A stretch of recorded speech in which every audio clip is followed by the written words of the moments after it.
right, good afternoon, everyone. We're gonna wait just a few more seconds as people are joining the webinar, and we will get started shortly.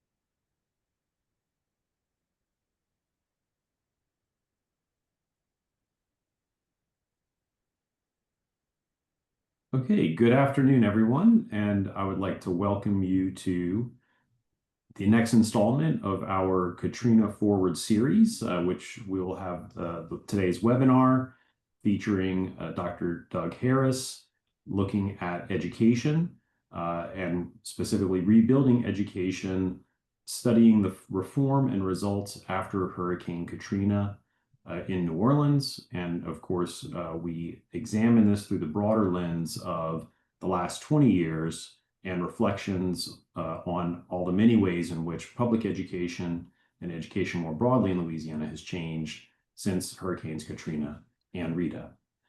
We are very honored to have with us today Dr. Doug Harris, who is a professor and chair of the Department of Economics at Tulane University.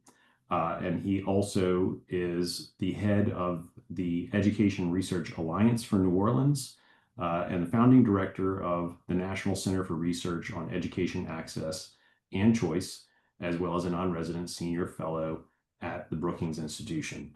And Doug has led a wide array of research focused specifically on New Orleans, among other topics, and looking at the reforms that have taken place there and some of the longer term changes in the area. And it's really a great honor to have him here today to share some highlights on that as we continue to reflect over the season on the long-term lasting impacts of the 2005 hurricanes. And with that, I will turn it over to Doug. Great. No, thanks, Stephen. Really appreciate it and appreciate all the great work that the Blanco Center does. So I'm just going to share my slides and launch in here. So, as Stephen mentioned, a lot of this work has been done under the auspices of the Education Research Alliance for New Orleans. We have a whole team of people here and local advisory boards with people on different sides of the issue. People who are more in favor of the reforms, people who are more opposed, and others who are just trying to make them work better. And so, this is a result of all of that work over time. Let's see. So, first order of business, given the timing and how this all got started, is to just reflect a little bit on Katrina itself and just to remember that that's how it started. I think in some ways it's unfortunate that the focus on some of these policies is so entwined with Katrina, because I think it makes some of the conversations a little more complicated. But it is the anniversary, and I think we do want to start by recognizing all those who died and the damage and just changes in life trajectory that so many had, and not just in New Orleans. These are pictures of New Orleans because that's what we focus on more here, but recognizing that that affected the whole state in different ways, and that a lot of other parts of the state took in and served graciously many of the citizens of New Orleans after Katrina. So, setting the stage and on the school part of this and in New Orleans, that's worth going back to the beginning, kind of before where we were before Katrina, because that's really where the stage was set. I think whatever there's some debate about how badly things were going before, and certainly there were some things that were going well and lots of people who were doing great work. I think certainly the perception, though, I don't think there's any doubt about this, the perception was that the schools were failing. The district was nearly bankrupt at the time Katrina hit. There was an emergency financial manager in place. There were a few charter schools that had opened, but very few. It was not a reform-oriented district at the time. There were lots of districts nationally that were known for trying new things before New Orleans was not in that category. Although a lot of, at the statewide level, a lot of the pieces had been put in place before that enabled the reforms in New Orleans to happen. One was we had a strong accountability system that preceded No Child Left Behind, which had, that was just before Katrina. charter schools, like I said, were already in place, and the recovery school district was already in place. I think, like most folks in the state know that actually happened before Katrina. I think some people think about it as being recovery from the hurricane, but it wasn't actually that. It was meant to be recovery from failure and things that were happening in the school system before. And all three of these pieces were really critical to what happened next. We'd had hurricanes before, right, going back centuries, that did not result in school reform. I think this what this slide is telling us is like all the things that needed to be in place. If we didn't have both the perception of the schools and the policy framework in place, that would have been very difficult to make the changes that they ultimately made. But that's kind of where we were when the hurricane hit. So I'm just going to kind of break it up into some stages here that I think are useful. And so I think phase one in those initial few years after, a lot of it was just trying to get schools open. Like you couldn't get the city to be functional again without the schools. Um, so the state took over all but 13 of the public schools that remained with OPSB. And the district largely went in the same direction, actually. So it wasn't that the district and the state were going in different directions. So the district fired all the teachers. It was the district that ended the union contract and eliminated attendance zones and turned the schools over to charters. So it was both the state and the local district doing those things. Then in the second phase, this is when the shift to charters really happened, and we ended up at the end of this phase at 100% charter, at least for a brief period. Uh, so we did have a lot of problems in that process. Creating a new type of school system takes a lot of time and a little bit of trial and error. There was a decentralized enrollment system at the beginning, and that was really messy and chaotic, and some students ended up with no school at all, and it was really cumbersome to apply to all these schools separately and through separate deadlines and different forms and different requirements. Discipline was, erratic, questionable in a lot of schools, and it was used as a way to shape enrollment in the school as much as it was a way of, fairly handling the discipline and managing the culture of the school. And so they ended up centralizing a lot of that. So they centralized both the enrollment system and the discipline processes within a common framework that the district, at least within the RSD schools, OPSB to some degree also participated, especially in the discipline side of that, but not the centralized enrollment part. But there was a decent amount of coordination building during this phase between the RSD and OPSB, partly motivated by the fact that they knew that they were going to come back together at some point, that the schools were going to be returned to OPSB. And so the idea was to try to develop some cooperation and start, merging the two into a common set of norms and practices that would occur after the reunification. Then we have the final phase here of that reunification. So a law was passed in 2016 that required the return to local control in 2018. That law explicitly limited the functions of the district. If you go and read the legislation, it's pretty remarkable. It basically lists all of the things that school districts normally do and says the district may not do any of those things. It may not manage school budgets or tell schools what their curriculum is going to be or manage personnel. All of those things, that's what a district does. And now we're basically creating an entirely new kind of school district at that point. So the district's actions were really limited to governing the schools, determining which schools were opened and which schools closed. But the schools had considerable autonomy, again, with those exceptions of the enrollment system, the discipline system, and a few other things that the district maintained control over. So this just gives you a sense of the process and how this unfolded over the 20 years. So you can view this as a set of principles. I think the principles at the beginning of the process were not really there. I wouldn't say. I think the main goal of the reformers was to keep control of of schools away from the district and keep them from managing. That was the perception of the reformers, was that the system, the district was failing. So we need to remove control from the district and fix the schools, and then try to figure out a new way of both governing and managing the schools. So I would not.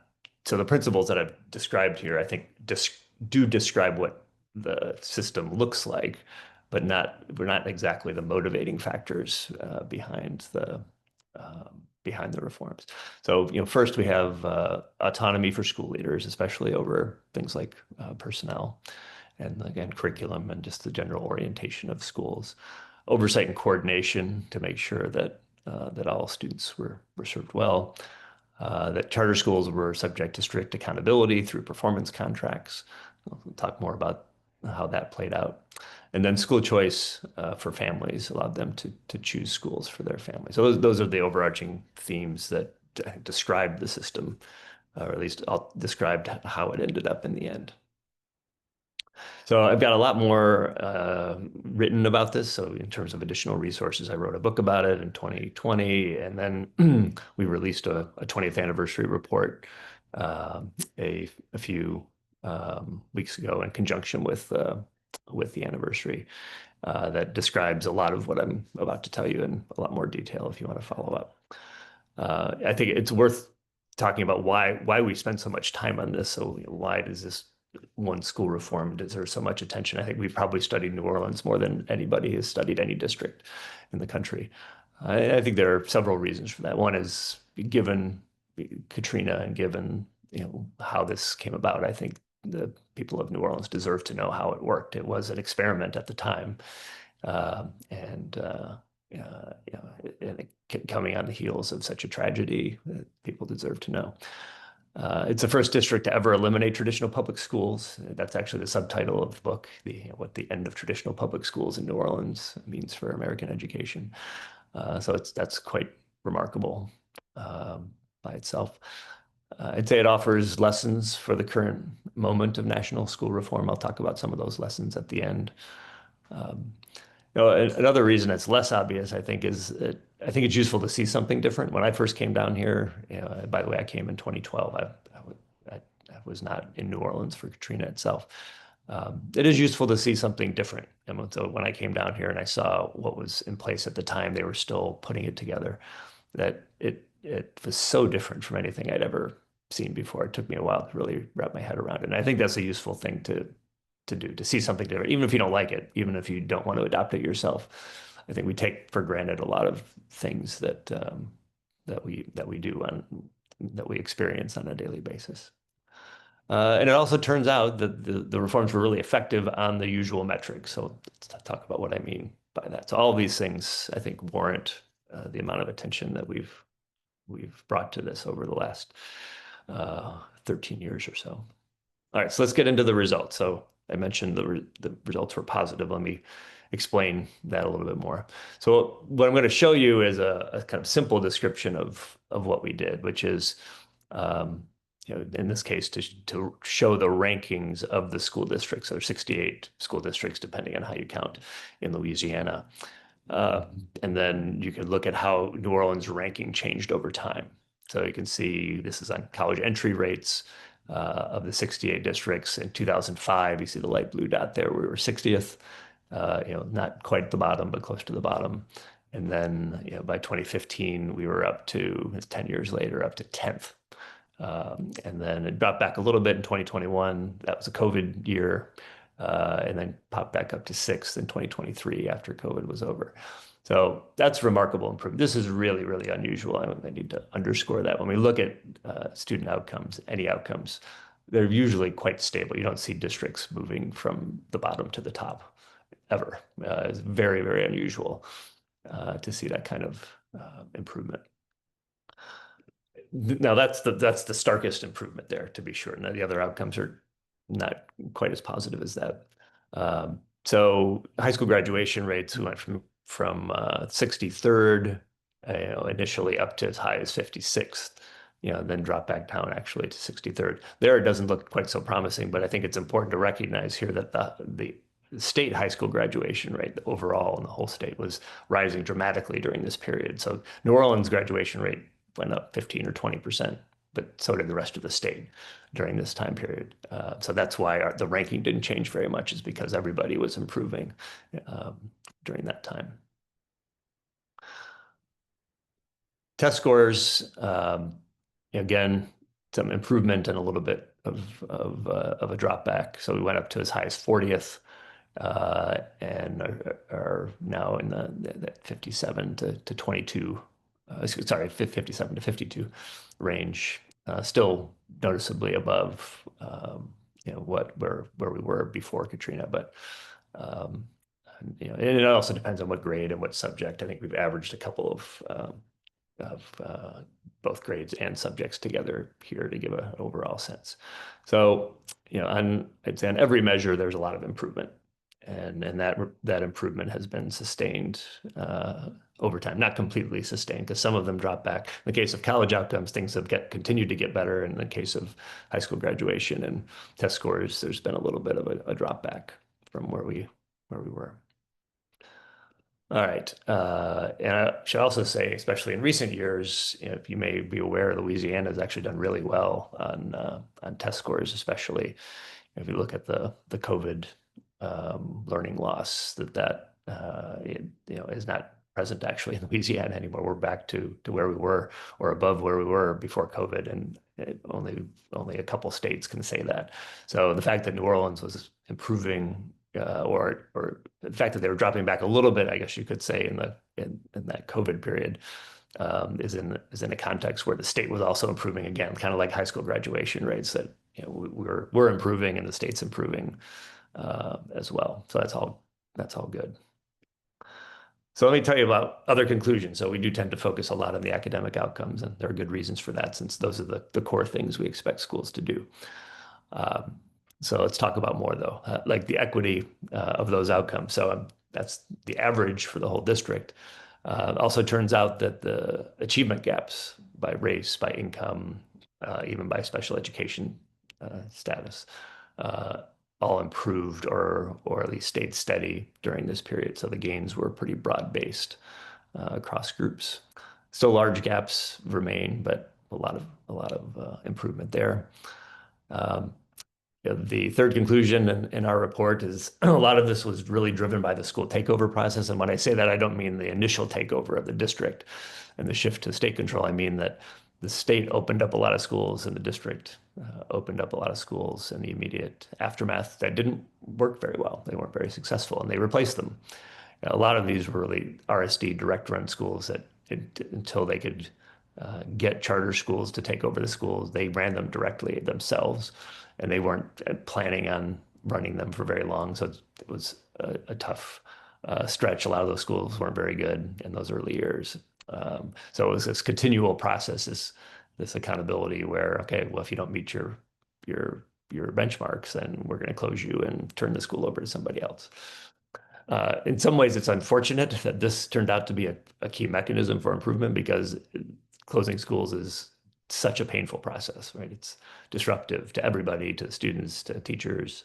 But we're just trying to describe what happened. I'm not taking a position on how much of this we want to do with takeovers, but it did seem to be the key driving force behind the improvement over time.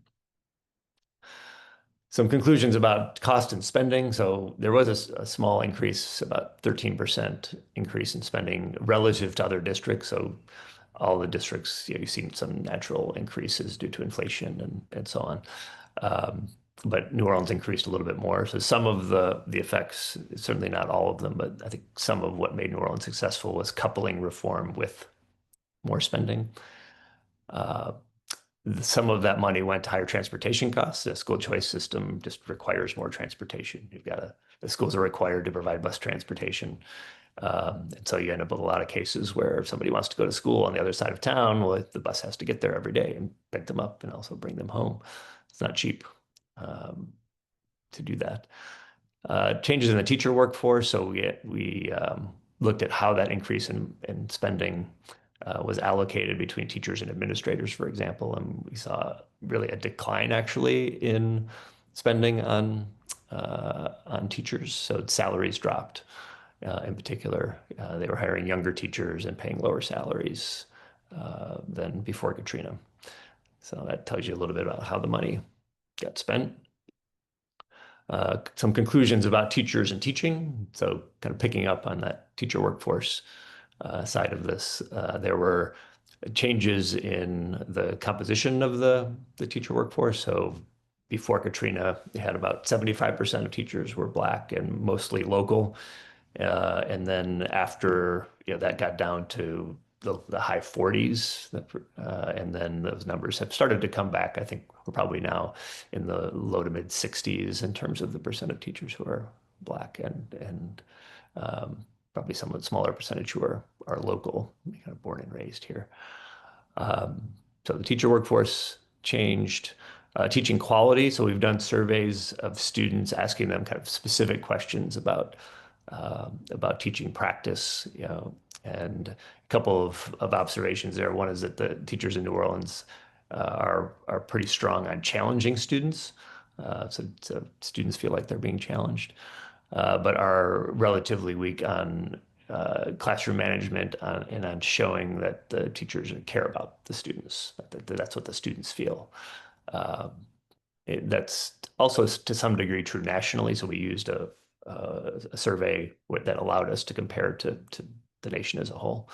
Um, but I think that we were especially strong on the challenging students part and not as strong on some of those other parts. Reduce focus on the arts. So, you can also just think about, there's only so much time in the day and schools have to decide how to spend their time. There's clearly more of a focus with the accountability on the basic academic, and that means sacrificing something else. You can't do everything. So there's definitely less of a focus on arts, and that's a big deal in New Orleans. Conclusions about unintended effects. So one thing we discovered almost by accident was that the system design created incentives for schools not to focus as much on early childhood education. It would take me a little bit of time to explain why that is, but that meant that the schools were just not providing early childhood education. So there's been some separate work on that kind of outside the school system. We don't necessarily have to provide early childhood education at schools. So there are other ways to do that, but it did create incentives to shift that outside of schools. We looked at other potential unintended consequences, things that our board raised as possible concerns, like creating the school to prison pipeline, through a strict discipline, and such. But we didn't see any evidence of that. If anything, it looks like the reforms might have decreased crime. But I think overall, I'd say probably didn't have any effect. Segregation, I have talked about that. The schools were very segregated to start with. They're still segregated, maybe slightly more on some dimensions, I think, at the high school level. But for the most part, that didn't change either, mostly because the schools were so segregated to begin with. All right, a few other key conclusions. We also looked at the school voucher program. It wasn't just the charter schools. The voucher program started under Governor Jindal. That's a statewide program, and we did some evaluations of that, led by Pat Wolf, the University of Arkansas. They found negative effects, pretty strong negative effects on test scores, and no effects on high school graduation of that program. Now there's a new voucher program, the LA Gator, which maybe we'll talk a little bit more about later. But I think the earlier results from the early voucher program inform kind of where we're going here. We also thought about, well, does this apply to other cities? So I'm going to have a couple slides later on Louisiana. I think there are ways in which I think this is probably a best case scenario. What we got in New Orleans is the best result you could probably get, that the circumstances were right for it because the schools were really not doing well to begin with, and because there was money put in conjunction with reform, and because there was so much interest in people coming to New Orleans to help with this, those were all advantages that New Orleans has that other places don't. And finally, we did a study that was more just interviewing people in the system about how the reunification went. Because remember, after 2018, everything was folded back into the local district again under these new stipulations that the district was not allowed to carry out its usual functions. And one of the things we saw consistently in those interviews was kind of a confusion or lack of acceptance about who's supposed to do what, given that those roles were substantially changed from the way they would be traditionally. It's understandable that it might take some time to figure that out. And there was also a lot of commentary about whether people trusted each other or not. I think under the state, I think there was a friendlier relationship between the RSD and the charter operators, and now it's a little bit more of a more process driven and ways that I think feel bureaucratic and have not uh, yielded trusting relationships between all the school leaders and the school district. That's something they're still working on. So those are the main findings. That if you go into the longer report, the one that I showed on the website earlier, these are the almost word for word the conclusions in there, and you can see more about how we came to those conclusions. There are some things that we couldn't address that are just harder to address as much as we did study this. Are the students' lives better as a result because of the school reforms? That's a harder question to answer. If like following students into adulthood and being able to capture their well-being, those are harder things. I know the Blanco Center focuses a lot on this too, trying to look at those longer term outcomes of a wide variety of programs. I think there's an additional question that comes up in education was what do we even mean by better, right? So there are philosophical questions. Are we thinking about their their participation and success in the workforce? Do we mean that they're being productive citizens, members of the community? There are different ways to think about that, and many of them are difficult to measure. How about community? So we changed the relationship between schools and communities in the process of putting the reforms in place. With attendance zones, that those have a whatever you think of as their faults, they have the strength of everybody walks to school together, and parents often see each other, see neighbors at sporting events and performances and parent-teacher conferences and so on. It tends to bind the community together more than in a choice-based system. In New Orleans, you got people going all over the place. You might have three or four. I had this myself. I had a child in one of the charter schools, and everybody's going every which way to different schools. So our neighborhood really didn't gel because we didn't have the connections that we would have had in a traditional school setting. So this highlights the way in which how you set up the school system connects to the rest of life. That's important too. Have the school reforms reshape the city's future direction as a whole, partly because of the connection to community? Again, harder question to answer, but I think it's important to situate the research and what we can say from these larger questions. All right, so what does this mean beyond New Orleans? I started to hint a little bit at this a minute ago. Um, so I think some of the results, are informative. I already said that this is probably the best case scenario for a reform like this.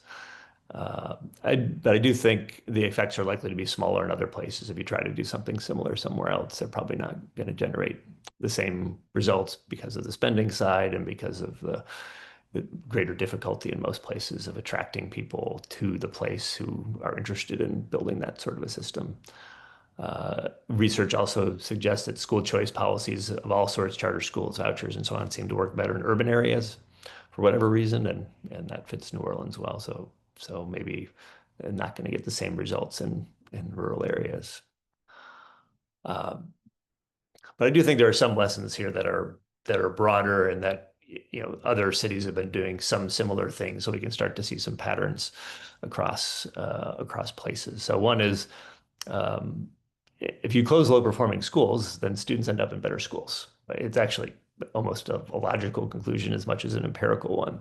That when students are able to experience better schools in the sense of helping them grow and learn at a faster rate, that if you even if with some disruption and the discomfort that goes with a takeover or closure, if students end up in a better school, they do better academically, or really on any outcome. So if you think about the school being good at anything that you think is important, if the school that is being closed or taken over is not as good as the one they move into, then students will do better on that dimension.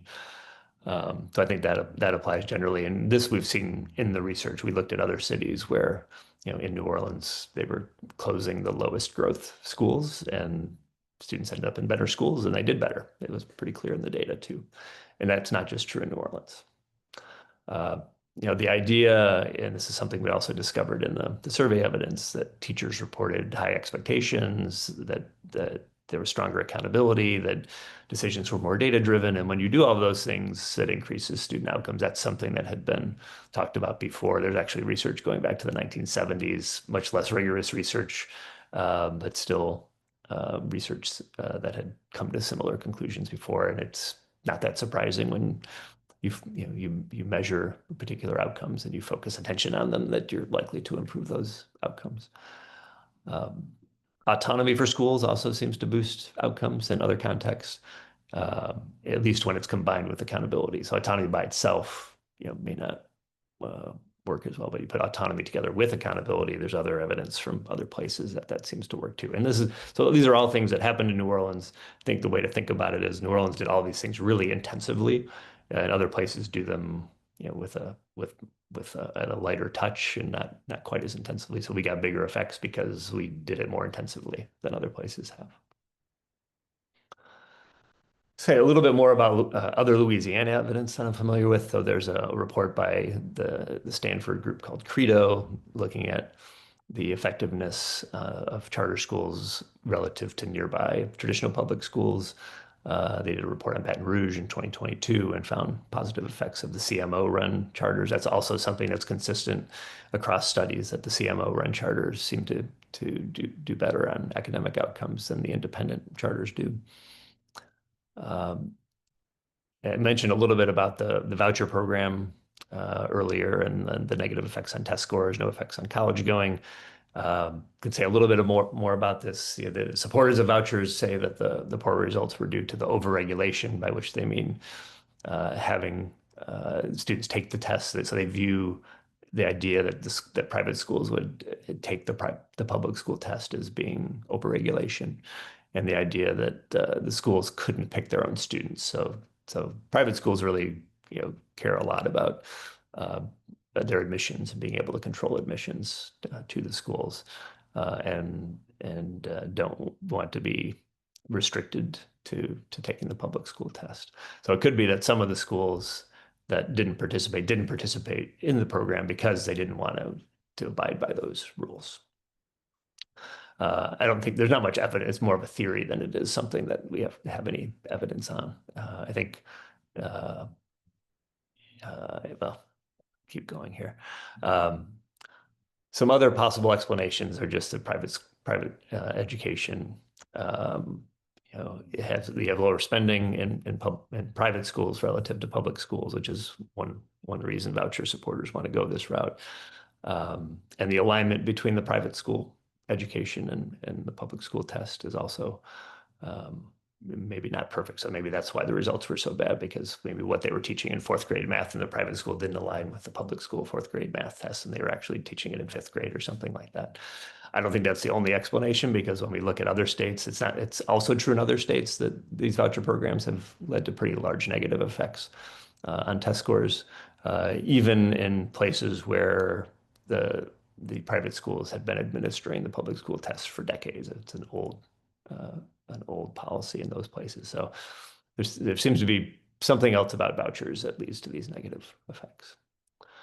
And it could just be that private schools aren't as good as we think. And in fact, I think that's almost certainly true to some degree. I think we tend to attribute to the schools things that are really more about the backgrounds of the students. So, students who come from higher income families where parents have higher levels of education, they do better. They do better regardless of what school you put them in. So, and private schools tend to have more of those students because, higher income families can afford private school tuition. So, we tend to kind of over attribute to the school things that are actually not due to the school. I think that's the sense in which, private schools, some of them are great. I'm not criticizing private schools generally or anyone in particular, but it can be difficult to figure out what the school's actually doing, and there are good reasons to think the private schools aren't as different as we might think in terms of their performance.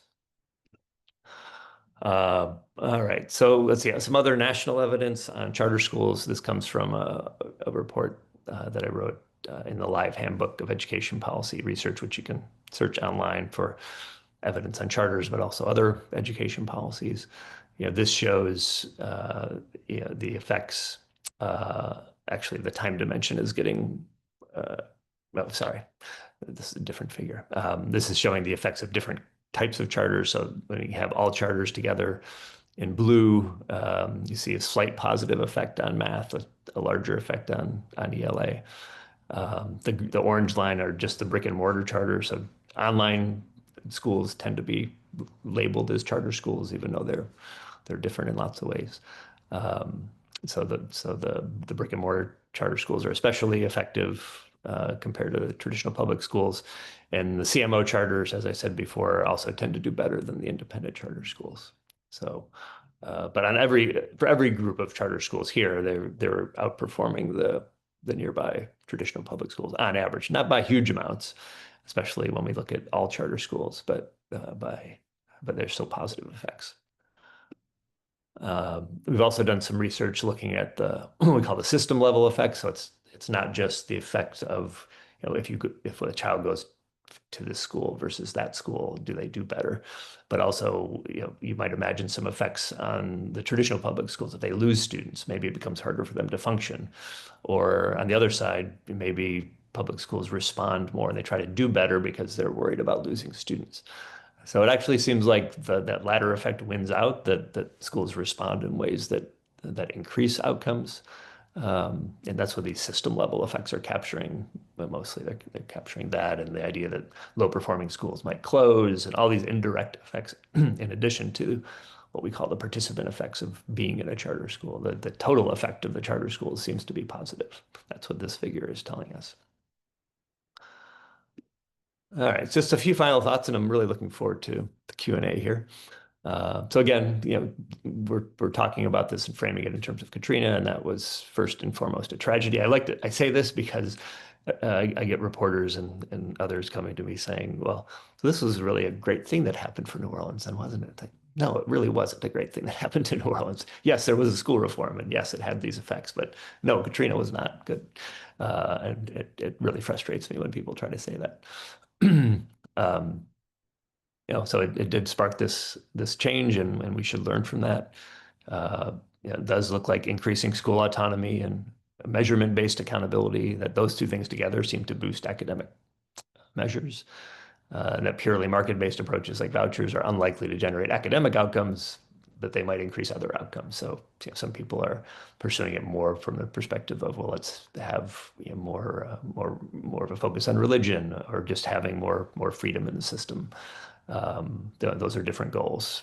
Probably not going to generate better academic outcomes, but have maybe other values to them.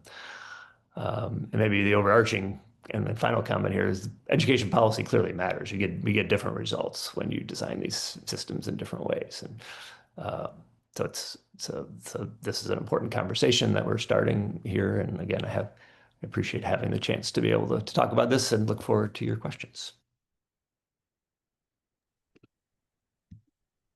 Okay, thank you very much. I'd like to open the floor for questions from our attendees, and you can drop those into the Q&A.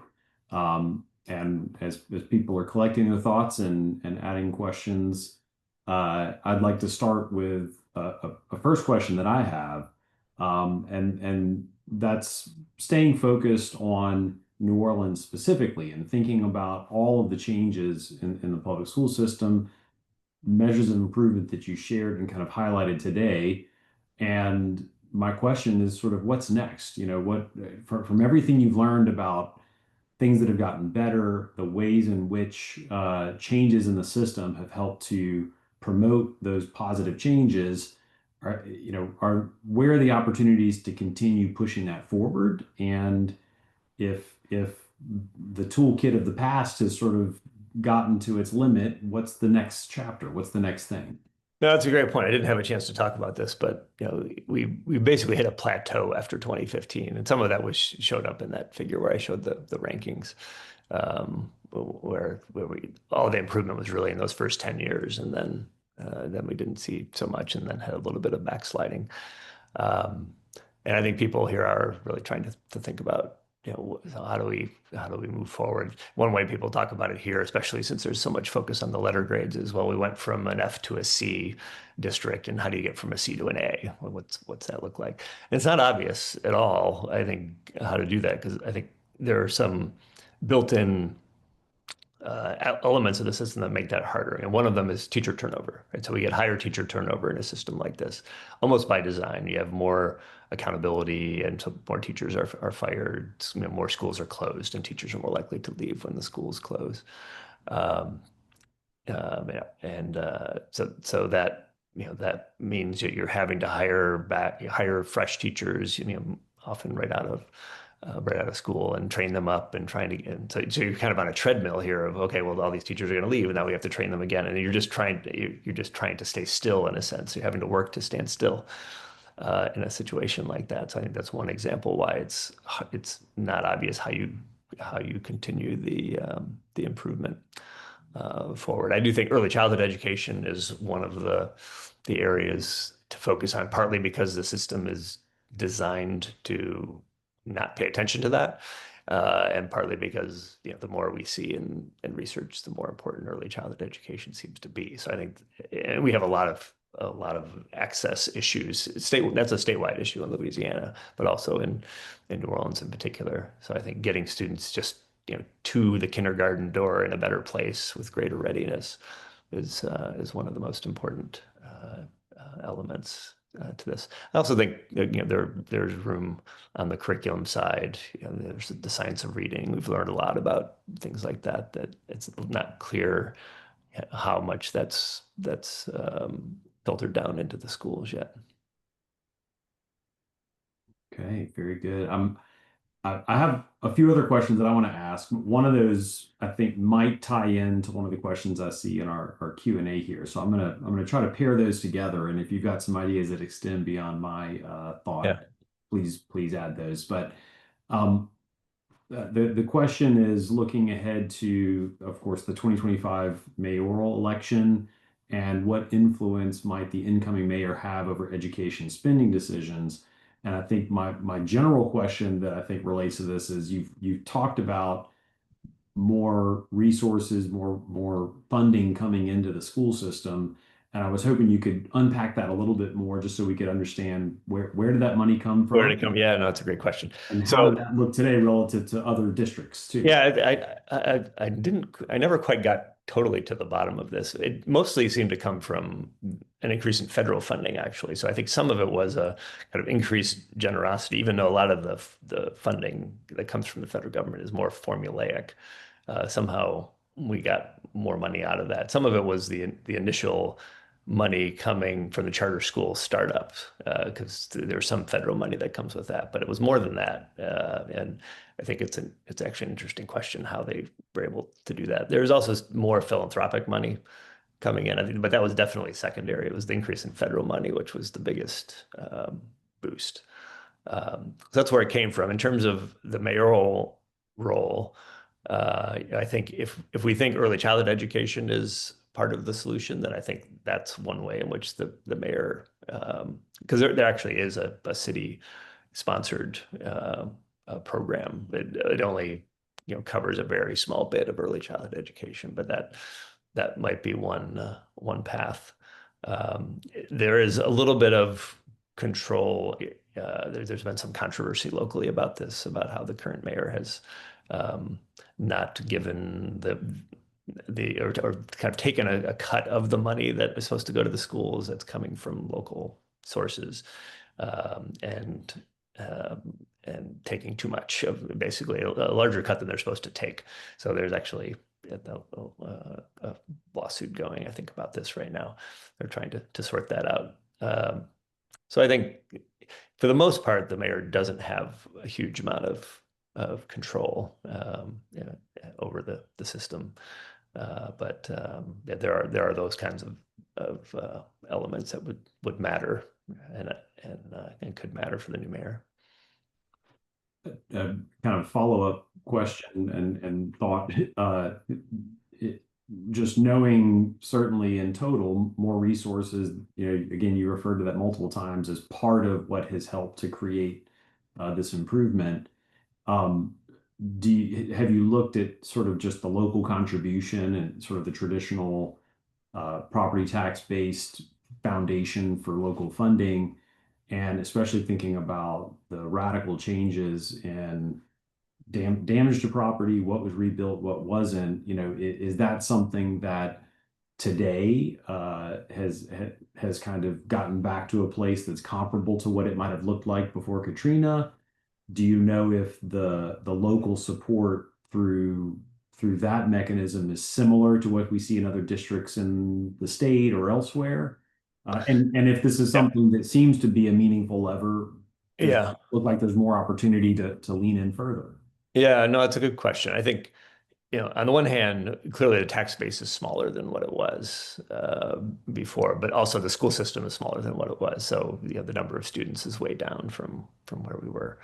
Um, so I think the net effect of that, I haven't studied this, so I'm not going to give it much precision. I don't think it hasn't changed very much. It's been pretty stable actually on a per pupil basis because smaller base but fewer students, and it seems to mostly wash out.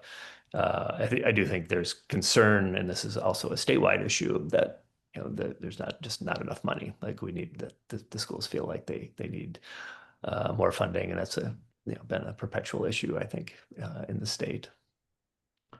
And not to be stuck on the topic, but we've got two economists here talking about education and money. But you had also mentioned one of the sort of ongoing challenges is teacher turnover, and you pointed to earlier teacher pay being a bit lower now, largely due to the kind of age and experience level of teachers that are coming into the system. Um, and you called out some of the kind of administrative or regulatory things that create burdens for teachers that make this a harder, more challenging job, and or lead the accountability system that might lead to teachers being dismissed. How do you think funding and salaries plays into that challenge? Do you think that's potentially something that moves the needle in a big way, or do you think that the accountability system is the side of it that's really driving that story? Well, I think it's almost a, a third thing, which is the tendency of the system to hire younger teachers. So one of the reasons why salaries dropped was the main reason was really the replacement of more senior teachers with really young teachers who didn't have much experience and who honestly, especially at the beginning of the reform, didn't plan to stay in teaching. So they weren't that worried about salary at the beginning. But now, they are making a more concerted effort to reduce turnover by hiring people who tend to make it more of a career, and so they're getting the experience levels back up again and so on. But that's creating the bind on salary that then they can't afford it. The thing I didn't say when I first talked about that at the beginning of the presentation was that. If you do the math, obviously, if teacher spending went down, then something went up. One of those things was transportation, but the other thing was administration. So, this is one of the ironies of the system. You hear a lot of criticism of traditional public schools for being these big bloated bureaucracies, but a system like this spends more actually on administration for two reasons. One is scale. So now you've got 40 different organizations running schools instead of one.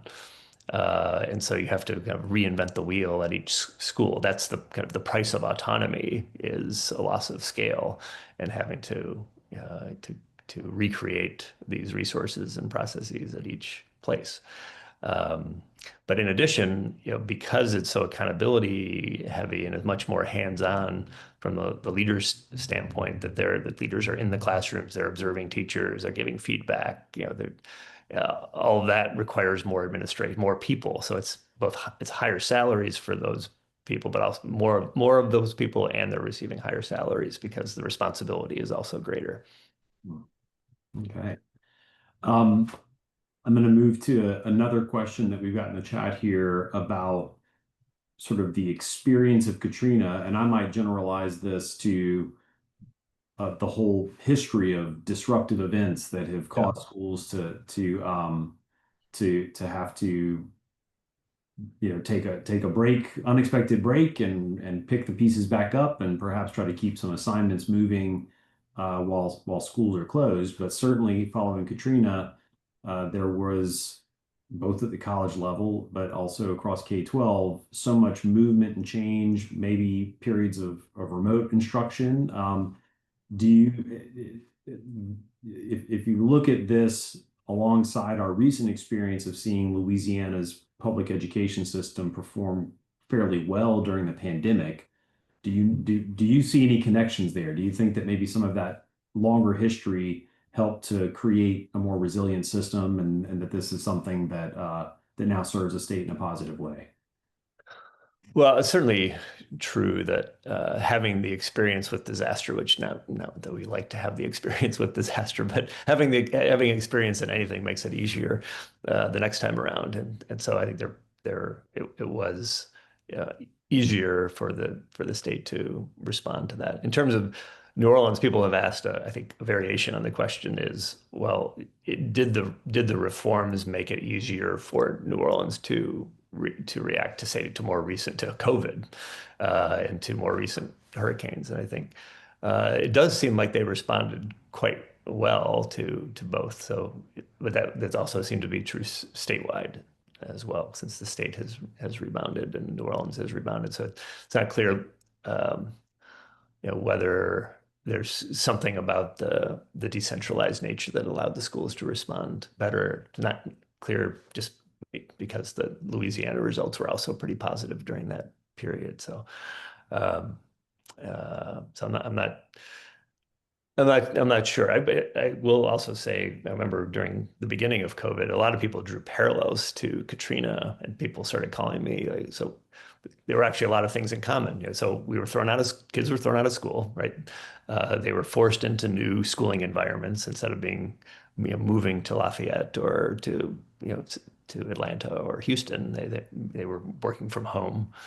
They were missing their friends. There was a health emergency element to this and a crisis element to this. They had a lot of economic upheaval, health crises going on. So there actually were a lot of parallels between, fundamentally what was going on for kids during the COVID period and what was going on before. And it could be that, maybe part of what made the whole state respond better was the whole state had had more experience dealing with crises before and being forced into those unusual situations. But that's really speculative. I don't know. Yeah, yeah, interesting. I'm going to move to another question about accountability, and we've got in the question, I'm sort of seeing link between federal government and federal accountability, state level role in all of that. But I want to ask that question more generally, because you did talk repeatedly about the importance of accountability, and as well the ways in which autonomy for schools have helped schools to be more effective. So can you talk a little bit about how those two things can function together, autonomy and accountability, and what are the specific things that have really been so important in terms of accountability at the local level and perhaps also even at the state level? Yeah, so the one way that the school reform folks talk about this is being tight on goals but loose on process. So the idea being that we're going to have accountability. We're going to tell you what goals you have to reach, but we're not going to tell you how. And we're going to let you figure out how. And that's where the autonomy comes in. So I think that's the sense in which the two are deliberately paired together. That you could if you set these high goals and you give people the flexibility to find new and creative ways to reach them, that they'll be able to do that more effectively.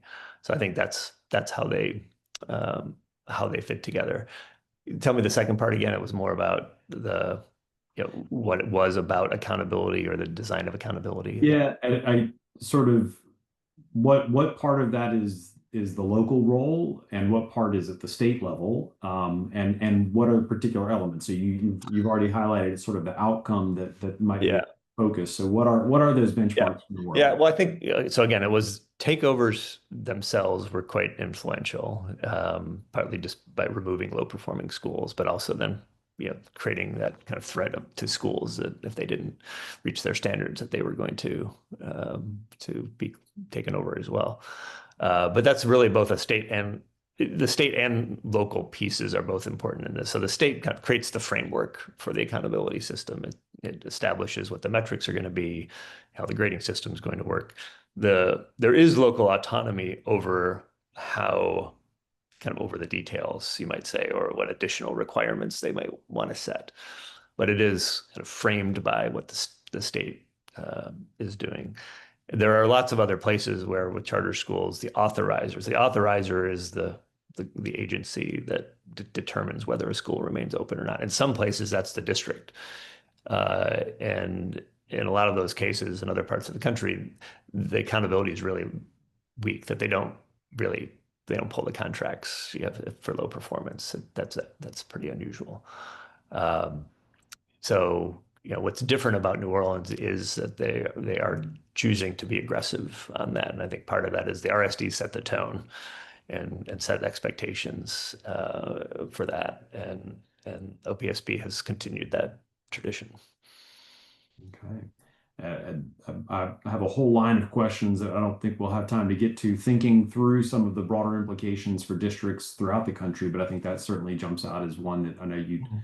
highlighted as a really important element in New Orleans, and maybe that's an important takeaway of thinking about how a concept is implemented, and for that to be Yep. something that is actually used, or perhaps used aggressively, is maybe an important part of moving the needle on performance for a district. Yeah, Um, Another question from our chat here was a follow-up on autonomy, and the question is to whether school autonomy translates to teacher autonomy. Um, that's a great. Yeah, so I love that question. So no, is the short answer, and I do push back on some of the reformers who often say that because the issue is really happens is school leaders get autonomy, and that's where the power sits now in this system. And because teachers don't have tenure or civil service protection, so that means the teachers, I would say, in most respects, have less autonomy than they would normally have. Now, there are some school leaders that will choose to give teachers more flexibility, and it's also true that if teachers want to do something different, they don't have as many rules necessarily or hoops to jump through. Like you don't have to go to the district because you want to use a different textbook or something like that and try to get the superintendent or the board to approve it. I think that would have been really cumbersome for teachers to do before. But now you're sort of shifting that. Maybe there are fewer steps, but it's still really shifted the power to the school leader, not to the teachers. all right. I think we got time for maybe one more question, and the next one we have up in the chat here is about changes in the school performance measures in Louisiana and the new letter grade system for 2026, which focuses on college readiness. Do you have a sense of whether that new performance system is going to improve scores for New Orleans? And how does that shift the things that schools might do to try to accomplish those goals? That's a good question. I think just since we don't have a lot of time here, I think one observation is that what gets measured gets done. So what you put in the accountability system is important. It's one reason why high school graduation rates have increased nationally. It's because No Child Left Behind put in requirements for high school graduation rates. A little known fact, everybody thinks about that as being a test-oriented policy, but the biggest effect of No Child Left Behind was to raise graduation rates dramatically over that period of time. Yeah, so if you shift the measures, it's going to shift the focus of schools for sure. Um, yeah, I don't think I have Great. much more there. Well, thanks again. We are at time, but I want to thank our speaker, Doug Harris, for joining us today, and for all of you for attending. We've got a couple of additional events coming up soon with our Katrina Forward series, including a talk this Thursday in Lafayette by historian and author Andy Horowitz at the Acadiana Center for the Arts. We will drop information to that into the chat here, and be made available through our social media and our newsletter. And we will have our next webinar installment on November 4th, looking at health and healthcare and changes over the last 20 years and the path forward for Louisiana. So look forward to that and encourage all of you to follow up and register for that and join us. And we'll leave it there for today. Thank you all for coming. Thanks for having me. Thanks, Stephen.